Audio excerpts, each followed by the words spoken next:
देशाचे गृहमंत्री आणि भारतीय जनता पक्षाचे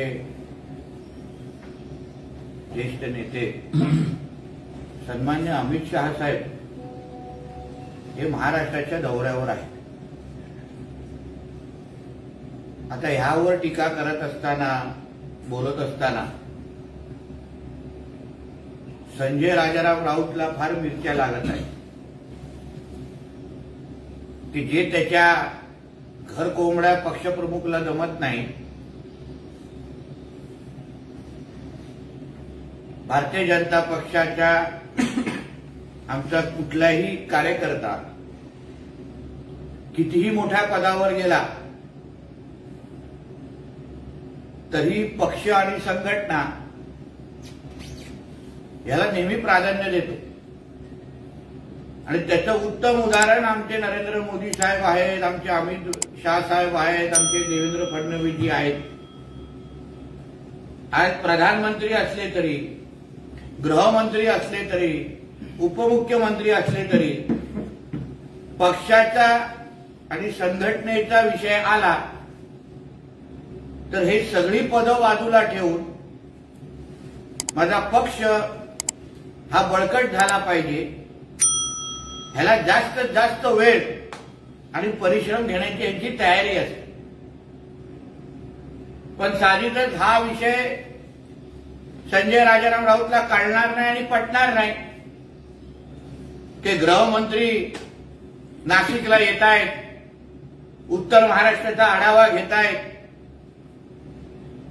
हाच तर भारतीय जनता पक्षाच्या कार्यकर्त्याचा महत्वाचा गुण आहे, जे तुला आणि तुझ्या मालकाला, घर कोंबड्या मालकाला कधीच कळणार नाही। मुख्यमंत्री असताना, महाविकास आघाडीच्या काळात मुख्यमंत्री असताना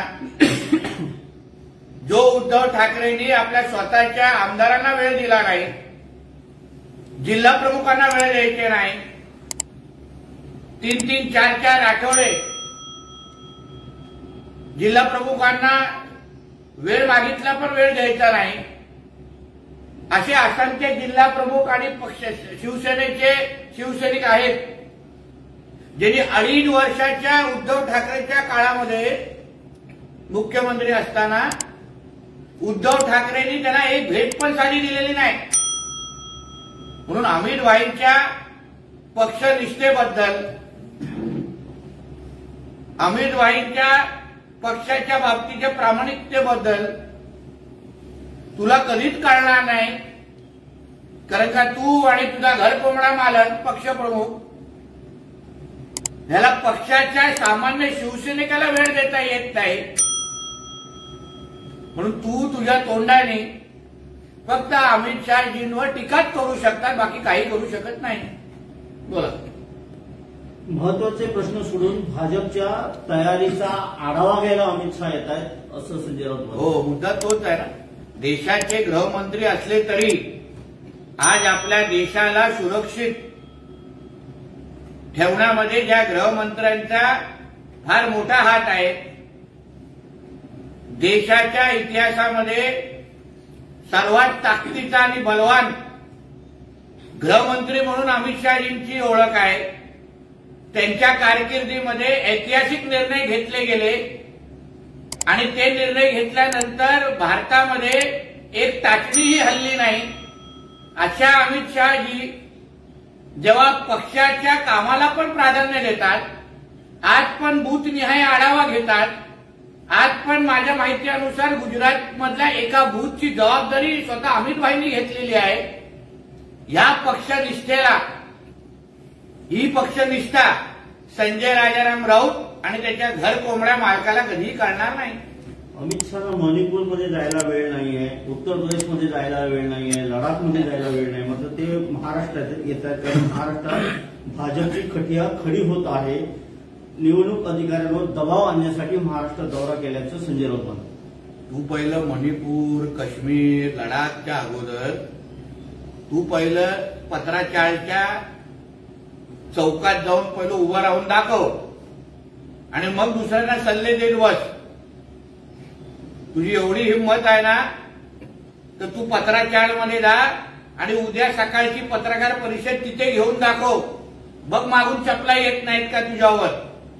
म्हणून अमित भाई शाह हे जेव्हा जेव्हा महाराष्ट्रामध्ये आलेले आहेत त्या निवडणुकीमध्ये भारतीय जनता पक्षाला यश भेटलेलं आहे. 2014 पासूनचा अनुभव या संजय राजाराम राऊतला आहे. तेव्हा अमित शहाजी जेव्हा भारतामध्ये यायचे तेव्हा ह्यांचा मालक सर्वात पुढे गुच्छ द्यायला असायचा. तेव्हा हे लोकांना गुदगुद्या व्हायच्या, तेव्हा हे लोकांना उत्साह वाटायचा. म्हणून आता अमित भाईंवर टीका करण्यापेक्षा जरा जुने दिवस आठव आणि मगच आपला थोबाड उघड. वापरा आणि फेका हा भारतीय जनता पक्षाचा इतिहास आहे. अजित पवारांपासून त्याची सुरुवात आणि झालेली आहे. अजित पवारजींचं काय वाईट झालंय? कोणी वापरला आणि कोणी फेकला अजितदादांना, हे कधी अजितदादांच्याच तोंडी ऐकलं संजय राजाराम राऊतनी तर बरं कळेल. आणि वापरा आणि फेकामध्ये पीएचडी हे तुझ्या मालकांनी उद्धव ठाकरेंनी केलेलं आहे. स्वतःच्या रक्ताच्या भावाला वापरला आणि फेकला, स्वतःच्या चुलत भावाला वापरला आणि फेकला. म्हणूनच आज तुझ्या ठाकरे कुटुंब जे तुझ्या उद्धव ठाकरेशी संबंध आहे ते एकसंघ राहू शकलेले नाही. एकनाथ शिंदे साहेब, सन्मान्य राणे साहेब, सन्मान्य राजसाहेब ठाकरे, सन्मान्य गणेश नाईकजी या सगळ्यांना वापरलं आणि फेकलंच ना तुझ्या मालकाने. म्हणून वापरा आणि फेकामध्ये जरी पीएचडी केली आहे ना तरी दुसऱ्यांबद्दल बोलण्याची हिंमत करू नये. महाराष्ट्रात ज्यावेळी भाजप करेल त्यावेळेला मोदी पंतप्रधान पदावरून उतरण्याची प्रक्रिया सुरू झालेली असेल. हे आता काय झालंय, हे मुंगेरी लाल की हसीन स्वप्न आहे. भारतीय जनता पक्ष आणि आमचं महायुतीचं सरकार हे परत एकदा ताकदीने महाराष्ट्रामध्ये येत आहे. हे येणाऱ्या दिवसांमध्ये कळेलच. आणि आमच्या विजय मिरवणुकीमध्ये तुम्हाला संजय राजाराम राऊत पण नाचताना दिसेल. कारण त्याला पण मनातून हेच हवं आहे की परत महायुतीचं आणि हिंदुत्वाचं सरकार महाराष्ट्रामध्ये यावं. तेव्हाची तुम्ही त्या दिवसाची वाट पहा. सब भूमी गोपाल की अशी पूर्वी एक घोषणा होती, पण आता सब भूमी देवाभाऊ की असं संजय राऊत म्हणतात. कारण का हक्काचा देवाभाऊ आहे. ज्या देवाभाऊने आज महाराष्ट्रातल्या माता भगिनींचा सुरक्षा देण्याचं काम आज आमचे देवाभाऊ करतायत. महाराष्ट्राला प्रगतीपथावर घेऊन देण्याचं काम देवाभाऊ करतायत. तर आमच्या हक्काच्या देवाभाऊची अगर भूमी असेल तर महाराष्ट्राच्या जनतेला ह्याच्याबद्दल आनंदच आहे आणि उत्साह आहे. आणि ते सोडा, तुमच्या मालक ज्या मातोश्री 2 मधल्या ज्या भूमीमध्ये राहतो ती पण कृपा देवाभाऊचीच आहे, लक्षात ठेवा. बदलापूर प्रकरणातील अक्षय शिंदे यांचा एन्काउंटर झाला, मात्र विरोधकांकडून वेगवेगळे प्रश्न उपस्थित केले जात आहेत. तर मला साधा प्रश्न महाविकास आघाडीच्या नेतेमंडळींना आहे, म्हणजे पोलिसांवर ज्या त्या गुन्हेगारांनी हल्ला केला, त्यांच्यावर बंदूक धाडायचा प्रयत्न केला, म्हणजे उद्या पोलिसांचा जीव जावं असा महाविकास आघाडीच्या ह्या विरोधकांची इच्छा होती का? मग आमच्या पोलिसांनी स्वसंरक्षणासाठी अगर त्या पद्धतीचा अगर कारवाई केली तर त्याच्यामध्ये चूक काय आहे? एवढंच का तुमचं महाराष्ट्राच्या पोलिसांवर तुमचं प्रेम आहे का? मग अन्य वेळी महाराष्ट्राच्या पोलिसांच्या नावाने कशाला खडी फोडत बसता? अगर आमच्या पोलीस डिपार्टमेंटनी स्वतःच्या संरक्षणासाठी अगर ती कारवाई केली असेल ना तर मग त्याच्यामध्ये वाईट काय? मग उद्या त्यांच्या श्रद्धांजलीसाठी येऊन अभिवादन करण्याची इच्छा ह्या महाविकास आघाडीच्या नेते मंडळीची होती का? आणि तो जो काय अक्षय शिंदे हा काय मोठा संत आणि महात्मा होता की काय? त्याच्याबद्दल तक्रारी बघा, त्याचे चारित्र्य बघा, त्या चिमुकल्याच्या जरी त्यांनी त्यांच्यावर अत्याचार केला त्यांच्याबद्दल थोडा विचार करा आणि मग बाजू घ्या. नालायकांसारखे कोणाची बाजू घेता या महाविकास आघाडीवाल्यांना ह्याची लाज पण राहिलेली नाही. पण शरद पवार गटाचे आमदार राजेश टोपे यांनी मनोज जरांगे पाटील रात्री उशिरा भेट घेतली. कारण का राजेश टोपेजी हे दिवसा जरांगे पाटीलजींना भेटूच शकत नाही,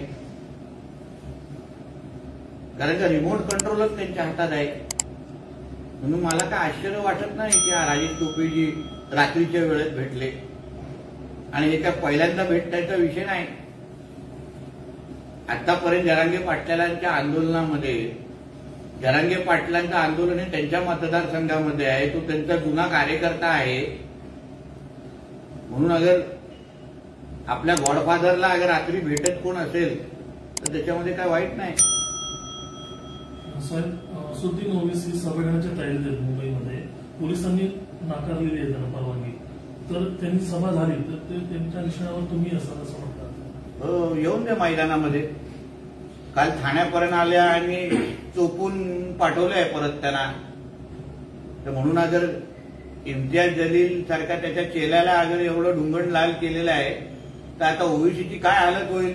म्हणून इम्तियाज जलील तो झाकी थी, अभी तक असुद्दीन ओवेसी बाकी आहे.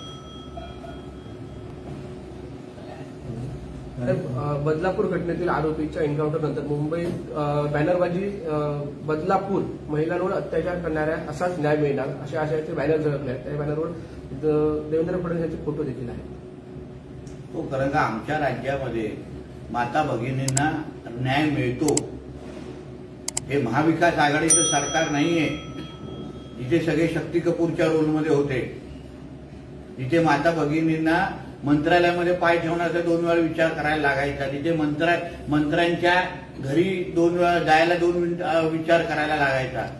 या आमच्या देवाभाऊंच्या महाराष्ट्रामध्ये इथे आमच्या माता भगिनी सुरक्षितच आहेत. म्हणजे या राज्यामध्ये कुठल्याही माता भगिनींकडे कोणी वाकड्या नजरेने पाहू शकणार नाही. म्हणून लोकांमधून आलेली आमच्या देवाभाऊंबद्दल असलेली ती प्रतिक्रिया आहे. तर राजकोटमध्ये छत्रपती शिवाजी महाराजांचा पुतळा पडला, मात्र लागलीच 1 महिन्याच्या आतमध्ये पुन्हा पुतळा उभारण्याची निविदा काढण्यात आली. 6 कोटी पुतळा आणि जवळजवळ 60 कोटी पुतळा आणि 20 कोटी रुपये त्याच्यासाठी निश्चित केले गेले. काय पण जेव्हा पुतळ्याची जी दुर्घटना घडली त्याच वेळी आमचे पालकमंत्री रवी चव्हाणजी असतील, आमचे उपमुख्यमंत्री, मुख्यमंत्री सगळ्या जणांनी तेव्हाच शब्द दिला होता की आम्ही परत एकदा एक मोठा आणि अश्वरूढ असा महाराजांचा पुतळा उभारू असा शब्द तेव्हाच दिलेला. तर त्यानुसार अगर प्रक्रिया चालू झाली असेल तर ह्याचं स्वागत केलं पाहिजे ना. आमच्या प्रत्येक शिवप्रेमीची इच्छा आहे की त्या जागेवर परत एकदा असा पुतळा उभा राहावा ज्याच्याबद्दल जगाला त्याच्याबद्दल अभिमान वाटावा. आणि त्या दृष्टिकोनातून अगर प्रक्रिया सुरू झाली असेल तर याचं आपण स्वागत केलं पाहिजे. पुतळा उभारण्यासाठी 6 महिन्याची मुदत दिली गेली आहे. मागच्या वेळेला जेव्हा जयदीप बापटीने मुलाखत दिली तेव्हा सांगितलं होतं की 3 वर्ष या पुतळ्यासाठी लागत आहेत. आता 6 महिने झाले, त्यामुळे विरोधकांकडून असाही आरोप केला जातो की पुन्हा तेच घडण्याची शक्यता आहे. 6 महिन्यात काही एकदा चूक झाल्यानंतर चुका सुधारण्याची संधी ही प्रत्येकाला भेटते. पुतळा पडणं हा कोणाही राज्यामध्ये काय विश्वामध्ये कोणाची मनाची इच्छा नसते की महाराजांचा पुतळा अशा पद्धतीने पडावा. आणि म्हणून आता जो काय पुतळा बनण्याची प्रक्रिया सुरू होत असेल त्याबद्दल पूर्ण पद्धतीने काळजी घेण्यात येणार आहे. कुठेही पहिल्या झालेल्या चुका परत होणार नाही या बाबतीमध्ये पूर्ण पद्धतीने काळजी घेतली जाईल. म्हणून तुम्ही सगळेजण सकारात्मक पद्धतीने विचार करा आणि लवकरच जी तारीख ठरली आहे त्याप्रमाणे एक चांगला म्हणजे मोठा आणि आपल्या सगळ्यांना अभिमान वाटेल असा पुतळा परत एकदा तिथे उभा राहील. बोलिए. देश के गृह मंत्री सारा काम छोड़ के महाराष्ट्र में आने लगे हैं और महाराष्ट्र अभी चुनाव होने वाले हैं और अधिकारों पर दबाव बनाने के लिए महाराष्ट्र का उनका दौरा है. अमित शाह जी ये देश के गृह मंत्री जरूर है मगर उसके साथ भारतीय जनता पार्टी के हमारे नेता भी है. आज भी वो खुद को भारतीय जनता पार्टी के कार्यकर्ता मानते हैं. अपने पार्टी को सक्षम करने के लिए, अपने कार्यकर्ताओं को ताकत देने के लिए अगर अमित शाह जी खुद यहां आ रहे होंगे, खुद ताकत देते रहेंगे तो मुझे लगता है इससे संजय राजाराम राउत और उनके पार्टी के प्रमुख को सीखना चाहिए कि आज देश के गृह मंत्री होने के बावजूद अगर अमित शाह जी अपने पार्टी को उतना ही वक्त दे रहे हैं, अपनी पार्टी को उतनी ही ताकत दे रहे हैं तो उद्धव ठाकरे को इससे बहुत कुछ सीखने की जरूरत है. क्योंकि वो जब भी मुख्यमंत्री थे तभी आम जो शिवसैनिक है उसको 2.5 साल में 5 मिनट में मिलने का वक्त उद्धव ठाकरे ने कभी दिया नहीं था। इसलिए अमित शाह जी से बहुत कुछ सीखने की इन लोगों को जरूरत है।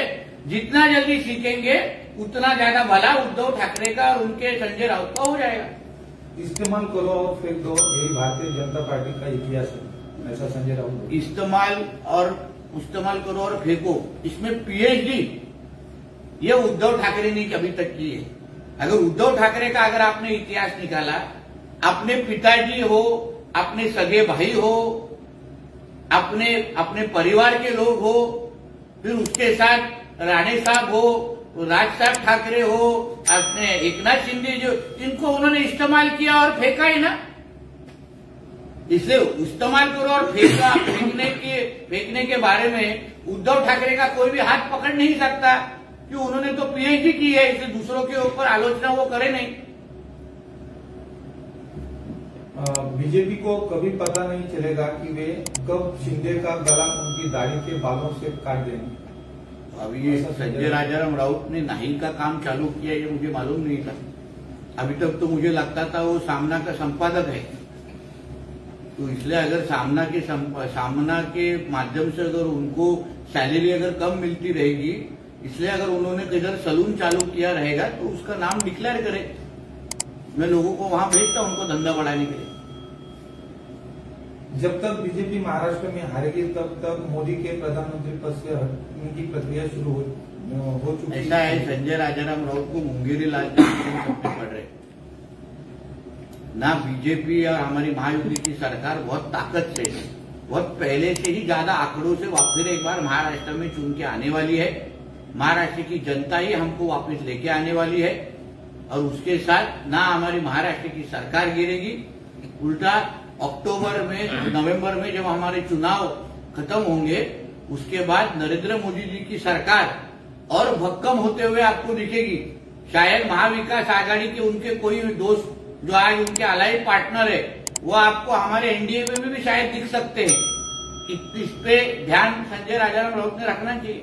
संजय राउत ऐसे भी बोल रहे हैं, पहले सब भूमि गोपाल का की जैसा नारा था, लेकिन अब सब भूमि देवा भाऊ की है, ऐसा बोल रहे हैं। जो विकसित भूमि है, जो सुरक्षित भूमि है, जो महाराष्ट्र को आज विकसित और सुरक्षित रखने का काम जो हमारे देवा भाऊ ने किया है, इसलिए हम हक से बोलते हैं हाँ महाराष्ट्र ये हमारे देवा भाऊ की ही भूमि है, इसमें कुछ गलत नहीं है। तो सही बोला ये संजय राजाराम राउत ने। एक विद्यार्थी शाळेत उशिरा आला